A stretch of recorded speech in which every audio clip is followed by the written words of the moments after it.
Buenas noches, amigas y amigos de Sud TV, Canal 15, desde esta Universidad de Costa Rica, que gracias a los impuestos que ustedes pagan y los que no están viendo el programa también pagan, existimos y en esta ocasión vamos a comentar las elecciones desde la universidad. Naturalmente el próximo domingo son las elecciones y aunque este programa fue grabado previamente, pues queremos desde este vértice y desde este ángulo que la universidad presenta, pues aprovechar que tenemos aquí a dos profesores universitarios. Tengo a la profesora Yoconda, ambos de la Escuela de Derecho y de la Facultad de Derecho también, la profesora Yoconda Uveda y el profesor Jaime Ordóñez. Y un poco podríamos empezar, don Jaime, preguntándole un poco cómo ha visto usted este proceso y a usted le ha tocado evaluar y coparticipar en por lo menos 2 o 3 jornadas electorales nacionales anterior, como analista o como participante en debates entre candidatos y ese tipo de aproximaciones. Bueno, en primer término, Juan Rafael, un placer estar acá en Canal 15, mi buena amiga y colega de la Facultad de Derecho, Yoconda. La primera impresión, con una aclaración que habría que hacer a los oyentes, y es que efectivamente este programa es pregrabado y el día que se está difundiendo, la política es muy dinámica, puede ser que ya hayan pasado algunas otras cosas. Sin embargo, esta campaña me da la impresión que tiene una pauta, ha tenido una pauta, y es una campaña muy atípica. Es bastante inusual, de acuerdo a lo que históricamente fueron las campañas políticas en Costa Rica. Los observadores extranjeros siempre decían de las campañas políticas en Costa Rica que eran una fiesta, es decir, la campaña, el proceso electoral en Costa Rica se caracterizó históricamente por ser un proceso muy al exterior, es decir, había fiesta, algarabía, banderas, etc. Esta ha sido una campaña más bien hacia adentro. Me da la impresión que la reflexión política es una reflexión interna, la que están haciendo los costarricenses. ¿Por qué esto ha pasado? ¿Por qué ha cambiado en alguna medida la actitud ante el fenómeno electoral?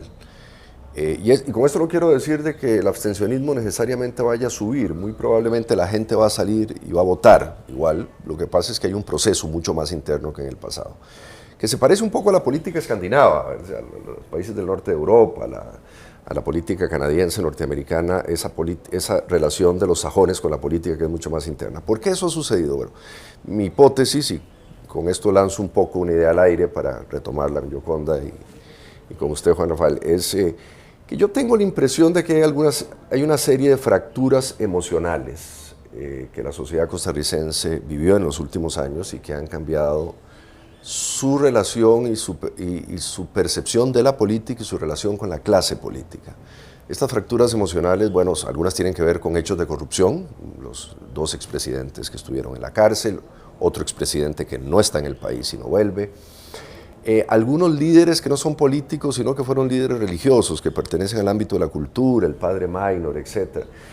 Es una sociedad que en un determinado momento se quedó huérfana, que le fallaron sus referentes. Aparte de esto, tenemos una sociedad cuya administración pública desde hace mucho tiempo ha sido incapaz de resolver problemas esenciales. Es decir, tenemos un problema de seguridad ciudadana gravísimo, gravísimo. El sistema educativo ciertamente está en crisis. Y las cosas más evidentes que la gente ve, o sea, nuestras carreteras y nuestras calles parecen que acaban de salir de una guerra, es decir, es una situación muy grave. Entonces tengo la impresión de que en este contexto, a pesar de que muchos de nuestros candidatos son candidatos con carácter, sin duda varios de nuestros candidatos son candidatos con carácter y personalidad, ha sido curiosamente una campaña un poco fría. Ha calentado en los últimos días ha calentado ciertamente, pero digamos, es una campaña típica desde el punto de vista de la historia costarricense.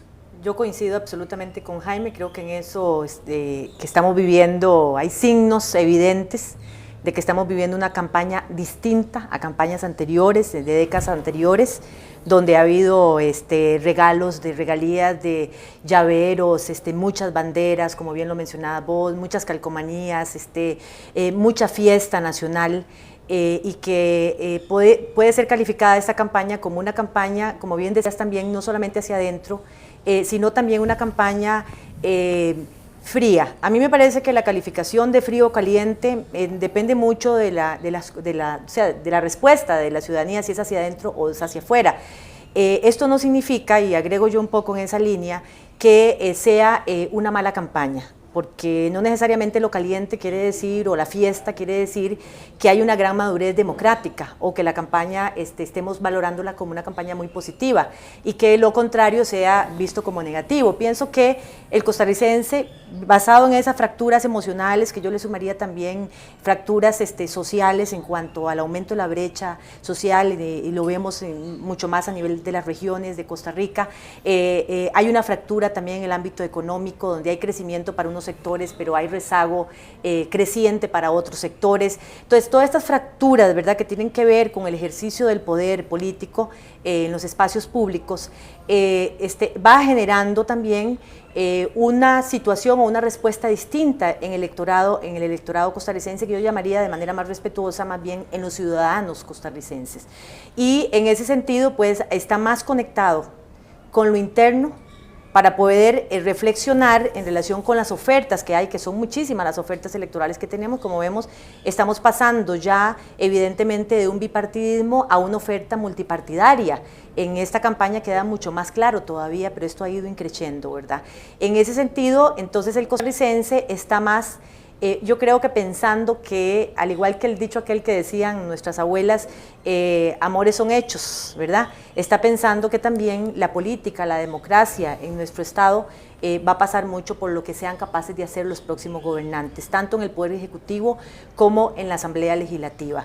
Entonces, en este sentido, pienso que hay, por lo menos en este momento, yo lo vería así, hay una especie de madurez en la visión política, en la lectura de lo que está pasando a nivel nacional, una madurez política en el ciudadano costarricense.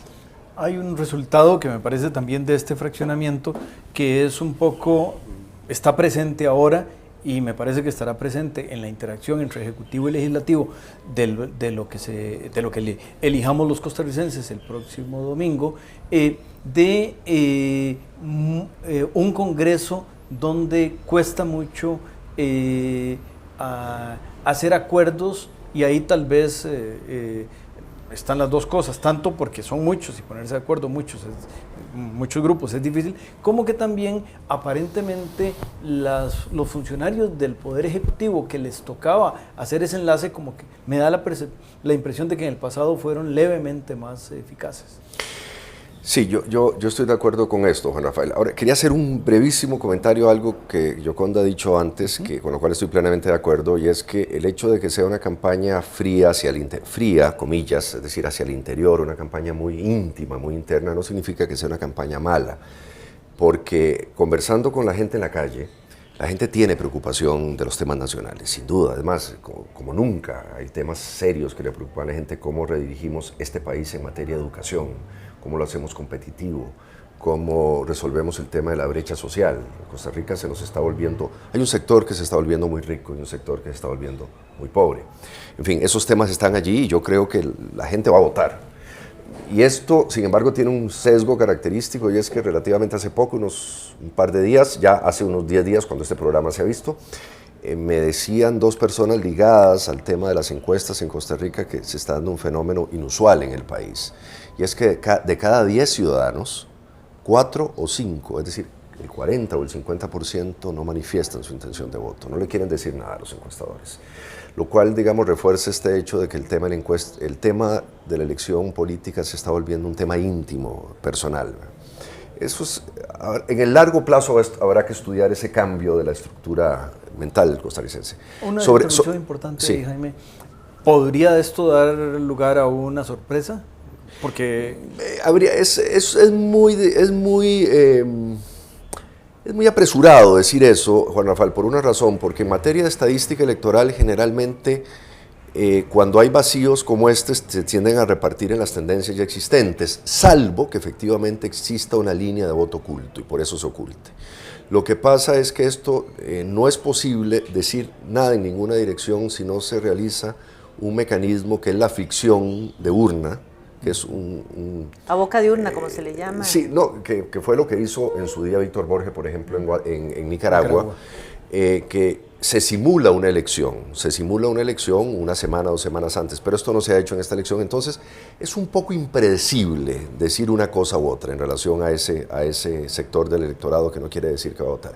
Puede suceder cosas en una dirección u otra. En ese punto, Jaime, tal vez antes de que pases al otro, me gustaría a mí decir que, como bien lo decía Jaime, lo que se hace es que lo que no está manifiesto en la intención de voto se reparte proporcionalmente en los grupos que están sobre todo en los primeros lugares. Eso por un lado. Y por otro lado, yo creo que aquí hay algo, y yo he sido muy cuidadosa siempre, aún estando dentro del ejercicio de una campaña política, es decir, que las elecciones se ganan el propio día de la votación. Las encuestas son un referente, marcan una tendencia y pueden utilizarse mecanismos estadísticos para repartir lo que no está expresado, pero que en última, el día de las elecciones es cuando podemos decir cuál va a ser el resultado, ¿verdad? Y eso está muy ligado con el respeto al ejercicio del derecho ciudadano a ejercer el voto, porque hay algo que es impredecible y es la persona, el ser humano, o sea, el ciudadano. Es algo que su intención en último momento puede cambiar y no es algo que podamos predecir. Sin embargo, por supuesto, hay que tener algún referente y el referente que estamos utilizando en el sistema de partidos que vivimos en los procesos electorales es justamente las encuestas, sí, ¿verdad? Sí, inclusive hay alguna estadística internacional que demuestra que cerca de un 30% del electorado decide su voto en los últimos 3 días de la elección. Es decir, eso sucede mundialmente. Es decir, a veces se reparte dentro de las tendencias que ya hay, o a veces hay cambios, es decir, el tema, yo estoy totalmente de acuerdo con esto que dice Yoconda, en realidad la elección se define el último día.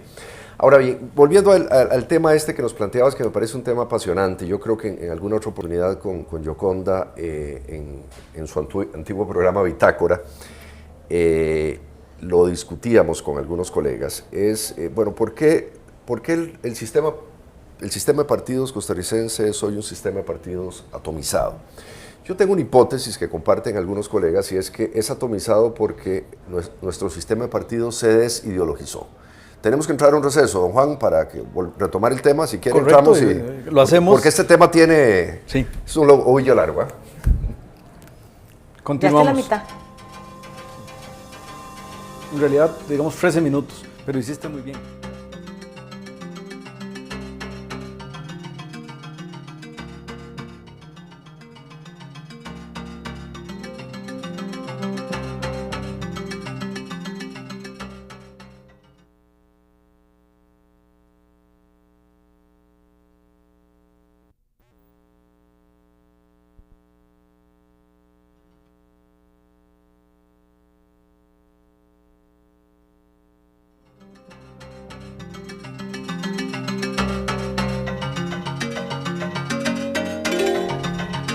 Continuamos, amigas y amigos, mirando las próximas elecciones desde la universidad. ¿No, Jaime? No, en relación a este tema que nos planteabas, Yoconda y yo, no solo como abogados dedicados al tema del derecho público internacional, no ligados al análisis político, creo que quizá compartimos esto, Yoconda. Y es que la atomización de la clase política en Costa Rica, la enorme atomización de los partidos políticos y en consecuencia la atomización del Parlamento, es resultado de algo que viene sucediendo hace una década y media, y es una continua desideologización de la política en Costa Rica. Nuestro régimen político de los años 40, 50 tuvo 2 grandes partidos, tuvo 2 grandes partidos y un tercer partido de izquierda.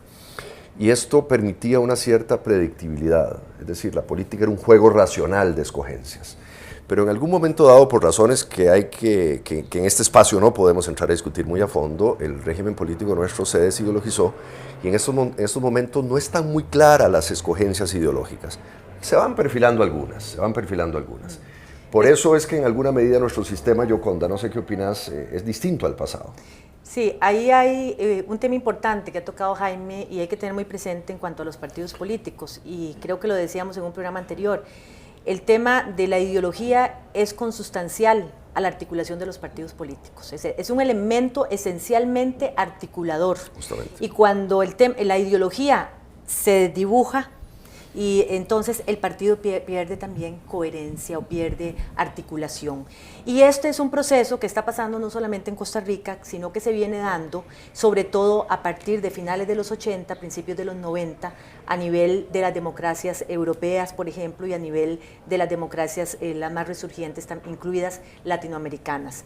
Y que tiene que ver con el tema de la nueva respuesta de los estados nacionales también y de los partidos tradicionales frente a todo el proceso de globalización y de integración al cual le tienen que dar respuesta. Entonces, eso hace también que se fragmenten las ideologías. Entonces, por ejemplo, una ideología social cristiana, socialdemócrata, tradicional, tiene que también dar respuesta no solamente a los elementos que está pidiendo la ciudadanía a nivel interno, sino que también cómo ser más competitivo, cómo insertarse en un mundo tan dinámico, y en ese sentido, por ejemplo, empiezan a plantearse crisis en relación con la privatización de instituciones del Estado, con inyectar más los recursos del Estado en aquellas áreas que son dinámicas desde el punto de vista económico, la parte extrovertida de la economía, etcétera. Entonces, ahí se ve también que esto tiene sus repercusiones en los distintos programas sociales que se están teniendo. Esto dicho de manera muy rápida porque no podemos profundizar, claro, pero hay que también tomarlo en consideración frente a cómo las ideologías se tienen que transformar para adaptarse a la dinámica de los cambios nacionales y en relación o interdependencia con los cambios internacionales. Y ahí la crisis, ¿verdad? Y velo muy rápidamente en este punto. Izquierdas, Evo Morales, Lula, Michelle Bachelet, en muchísimas cosas, y claro, algunas los países son distintos, pero lo que propone uno, y todos son de izquierda, y lo que propone el otro, entonces aún una categoría tan poco profesional o tan poco académica como izquierda, que no es más que una mano y otra, se desdibuja. Sí, no, yo estoy de acuerdo con eso, pero hay que vamos a ver, habría que expulgar un poquito en este debate. Yo creo efectivamente, como dice Yoconda, de que una de las características de fines del siglo XX, inicios del siglo XXI, que tiene que ver con los procesos de regionalización y globalización económica, es que la capacidad para ejercer autonomía ideológica que tenían los partidos y los países ya no es tan fácil, es decir. Sin embargo, incluida la izquierda que acaba de mencionar. Sin embargo, yo lo que le resiento al sistema político costarricense hoy día, y lo digo con toda claridad, es que no obstante el fenómeno de globalización y regionalización, en otra serie de países del mundo siguen existiendo partidos ideológicos y partidos orgánicos. Por ejemplo, usted va a Inglaterra, tiene a los laboristas con Tony Blair y tiene a los Tories que probablemente pueden tomar el poder próximamente. En España ha habido un debate profundamente ideológico en los últimos 4 o 5 años entre el PSOE, que tiene ahora el presidente Zapatero, y el Partido Popular con el expresidente Aznar. En Alemania, ni qué decirlo, el debate que tienen en el fondo el ex canciller Schröder y la actual cancillera Angela Merkel es un debate muy ideológico. Y en Chile, este debate que existió entre la concertación que lleva la presidencia Michelle Bachelet y por un lado y Sebastián Piñeiro con la Alianza Nacional por otro lado, fue un debate muy ideológico. Que por cierto quiero celebrar aquí en presencia de una mujer el hecho de que una mujer sea presidenta de Chile. Yo creo que es importante lo que ha sucedido desde el punto de vista ideológico, político. Y una mujer que fue víctima de la dictadura. Yo estoy de acuerdo con vos, Jaime, con eso de los partidos europeos, pero si lo vemos en la coyuntura actual, lo que pasa es que ellos también vienen de más de una década de crisis, ¿verdad? Entonces, la misma socialdemocracia, el mismo Partido Laborista inglés, el mismo partido del Partido Socialista de Rodríguez Zapatero, el mismo partido alemán, se han tenido que redefinir ideológicamente frente a los cambios mundiales. Entonces, ellos vienen adelantados como siempre, ¿verdad? Ellos han venido adelantados en esas discusiones, en esos reajustes, y vos encontrás hoy un Partido Laborista mucho más movido hacia la derecha que en el pasado, que estaba un poco más hacia la izquierda, ¿verdad? Entonces, no pasa lo mismo en España, o sea, se están definiendo las mismas ideologías socialdemócratas con respuestas distintas. En España encontramos todavía un partido socialista, que está todavía en una posición bastante, digamos, inclinada hacia la izquierda dentro de lo que es en España.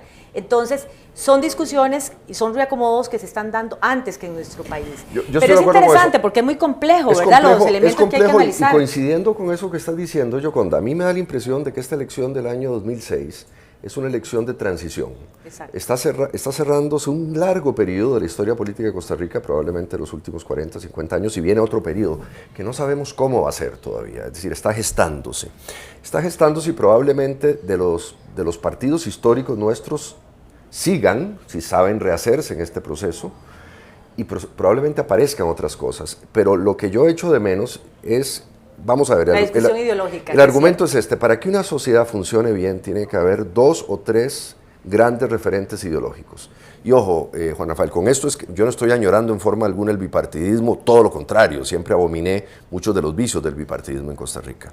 Pero lo que sí es cierto es que las sociedades que funcionan bien no son las sociedades que tienen 12 partidos y hay una mezcolanza y una ensalada, son las sociedades que tienen 2 o 3 grandes escogencias ideológicas y eso se traslada al Parlamento.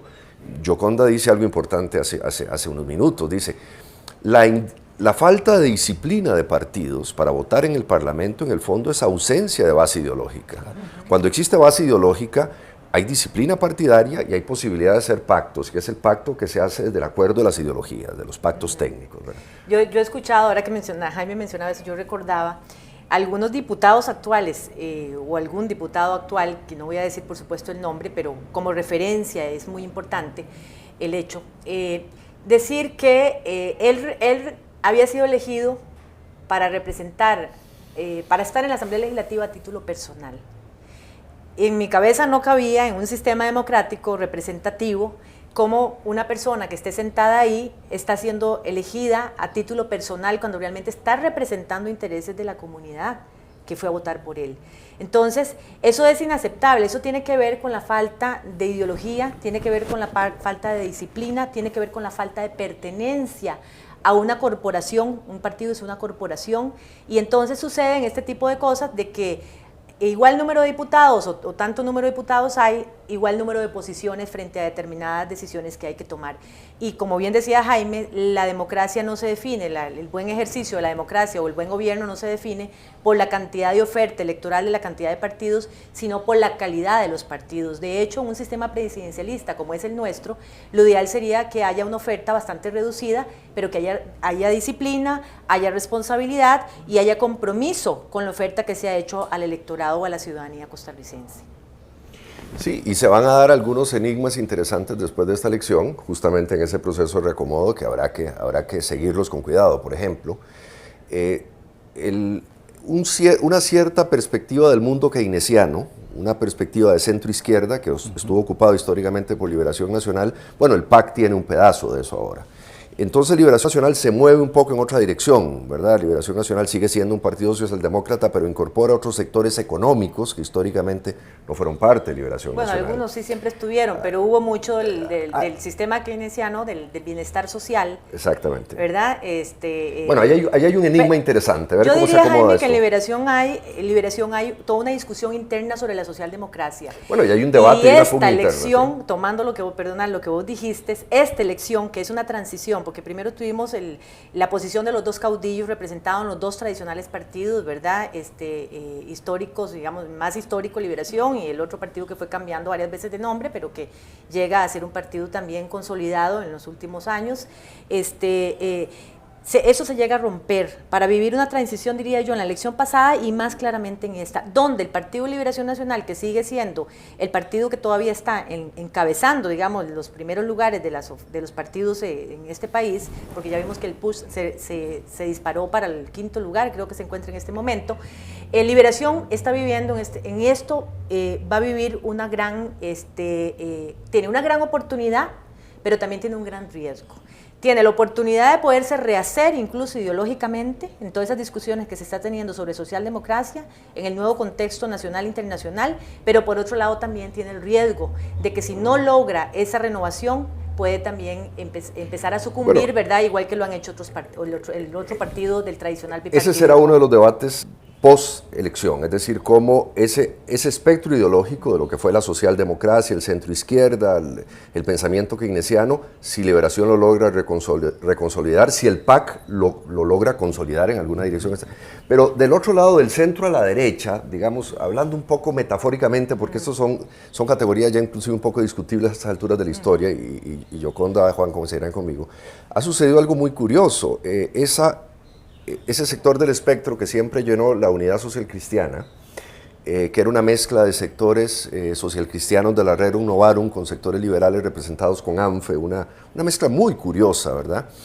Se ha deteriorado mucho y de repente aparece un nuevo partido, un partido hiperliberal desde el punto de vista económico y un poco conservador en cuestiones académicas, en cuestiones intelectuales y morales desde mi punto de vista, pero bueno, desde mi punto de vista, partido libertario me refiero, que gana un espacio importante allí, que gana un espacio. Entonces, estamos ante en la perspectiva de la cuenta larga, de las tendencias largas de Costa Rica de aquí a los próximos 5, 10, 15 años, hay que ver cómo se reacomodan los partidos políticos para ocupar esas plazas ideológicas del espectro. Sí, de hecho se ve claramente en este proceso electoral, y no habría que verlo cómo se comporta después, pero meramente coyuntural, en el análisis coyuntural, el desplazamiento de muchos elementos que han estado tradicionalmente vinculados al Partido Unidad Social Cristiana y que aparecen de manera muy evidente en el Partido Libertario.